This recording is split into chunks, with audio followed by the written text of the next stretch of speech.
Hi friends, இன்றைக்கி சட்டுன்னு ஈஸியாக செய்யக்கூடிய ஒரு பிரெட் அல்வா பார்க்கலாம். அதுக்கு கனமான பாத்திரம் அடுப்பில் வச்சு பால் ஊற்றிக்கலாம். பால் பார்த்திங்கன்னா காய்ச்சி ஆற வச்ச பால் தான் சேர்த்துருக்கேன். நான் ஒரு 10 ஸ்லைஸ் எடுத்துருக்கேன். அதுக்கு தகுந்த பால் சேர்த்துக்கிறேன். அப்படியே ப்ரெட்டை தூளாக உடச்சி போட்டுக்கலாம். இப்போ நல்லா பாலோடு சேர்த்து நல்லா கலந்து விட்டுக்கலாம்.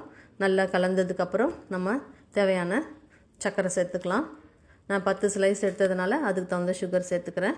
நீங்கள் எவ்வளோ ப்ரெட் எடுக்கிறீங்களோ அதுக்கு தகுந்த மாதிரி சுகர் சேர்த்துக்கோங்க. நல்லா கலந்து விட்டுக்கலாம். இப்போது நல்லா திரண்டு அல்வா மாதிரி வந்துடும். அடுத்து இன்னொரு கடாயில் நெய் ஊற்றி முந்திரி வறுத்துக்க போகிறோம். முந்திரி நெய்யோ உங்கள் விருப்பம் போல் சேர்த்துக்கோங்க. முந்திரி பொண்ணு வறுவலாக வறுத்த பிறகு நம்ம அல்வாவோட சேர்த்துக்கலாம். டேஸ்ட்டு ரொம்ப சூப்பராக இருக்கும். ஈஸியாகவே செஞ்சு முடிச்சிடலாம். திடீர்னு ஒரு கெஸ்ட்டு வந்துட்டாங்கன்னா என்ன ஸ்வீட் பண்ணுறது தெரிலனா இந்த அல்வா செஞ்சு பாருங்கள். வேலையும் சீக்கிரம் முடிஞ்சிடும். டேஸ்ட்டுமே சூப்பராக இருக்கும். கண்டிப்பாக குட்டீஸ்க்கெல்லாமே ரொம்ப பிடிக்கும்.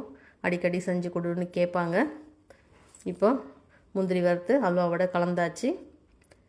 நல்லா கலந்து விட்டுட்டு சர்வ் பண்ண வேண்டியது தான்.